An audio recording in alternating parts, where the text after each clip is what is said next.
कभी हिंदुस्तान पर हुकूमत करने वाली मुगल सल्तनत दुनिया में सबसे अमीर हुआ करती थी। एक समय उसके पास दुनिया की लगभग 25% दौलत थी। शाह कहलाने वाले मुगल शासक अपने समय के सबसे अमीर आदमी थे। उनके साम्राज्य में यूरोप के सभी साम्राज्य की तुलना में कहीं अधिक रत्न, मोती जैसे खजाने थे। वे निर्दयी और क्रूर शासक थे। उन्होंने हिंदुस्तान को हर तरह से लूटा और कमज़ोर लोगों को अपने गुलाम बनाया। उन्होंने अपनी कूटनीतिक चालों में फंसाकर अन्य साम्राज्यों को तबाह किया और जो उनके सामने झुकने को तैयार नहीं थे, उन्हें युद्ध करने पर मजबूर किया। इन्होंने भारतीय राजाओं को अपनों से ही लड़ाया और उसका फ़ायदा उठाते हुए उनके खजानों को अपना बनाया। हिंदुस्तान में मुगल साम्राज्य की स्थापना से पहले के इतिहास को खंगोला जाए तो पता चलता है कि बाबर एक लुटेरा था। 12 साल की छोटी सी उम्र में उसे उज़्बेकिस्तान के फरगाना का शासक बना दिया गया। हालांकि वहां उसकी एक न चली और जान बचाकर उसे भागना पड़ा। उसका सपना तो अपने पूर्वज तैमूर लंग द्वारा बनाई गई राजधानी समरकंद को जीतने का था।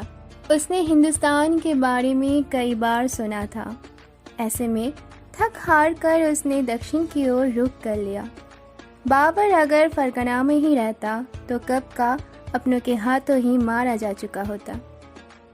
बाबर ने कभी नहीं सोचा था कि एक दिन वो भारत पर हुकूमत करेगा। वो तो हिंदुस्तान में लूट मचाने आया था। इस बार सेना का नेतृत्व खुद बाबर कर रहा था।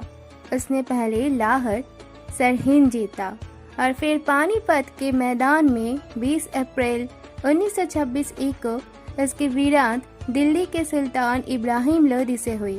बाबर युद्ध जीत गया और उसे उपहार स्वरूप 5 बादशाहों का कोष हाथ लगा। इसके अलावा उसकी जीत का सबसे बड़ा इनाम पूरा हिंदुस्तान उसके सामने पड़ा था। बाबर ने लूट तो बहुत की थी। उनमें शायद ये पहली बार था कि इतनी बड़ी खजाना उसके हाथ लगा था। वही आगे लूट जारी रखने के लिए एक बड़ा देश भी उसे साफ नजर आ रहा था।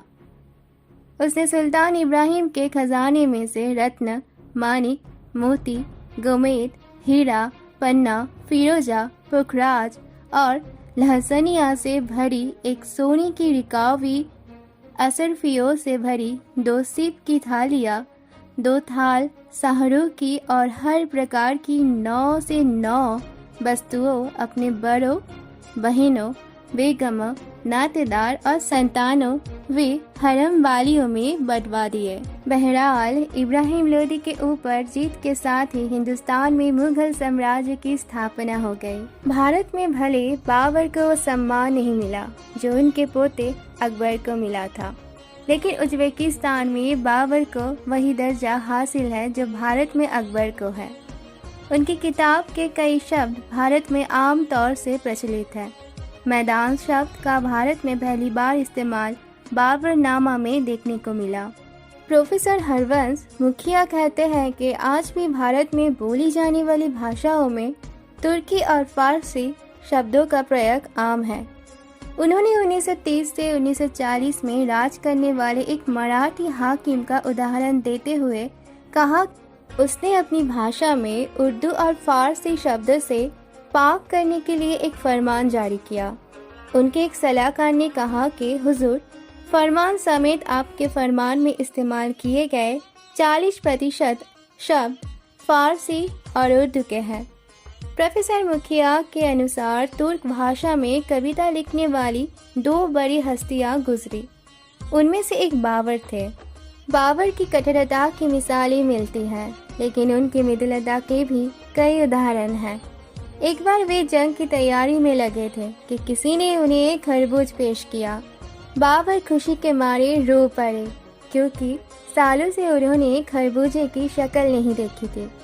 बाबर 12 वर्ष की उम्र में राजा बने, लेकिन 47 साल की उम्र में मरते दम तक वे युद्ध में जुटे रहे।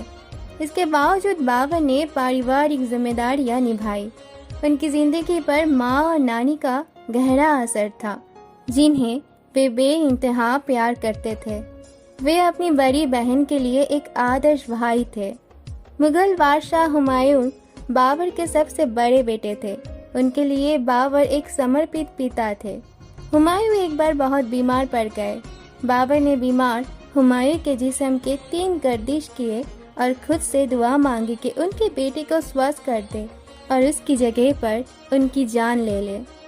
तो इससे ये भी पता चलता है कि बाबर एक अच्छे पिता भी थे। लेकिन इसके बाद हुमायूं तो ठीक हो गए, लेकिन कुछ महीनों में बाबर बीमार हुए और उनकी मौत हो गई।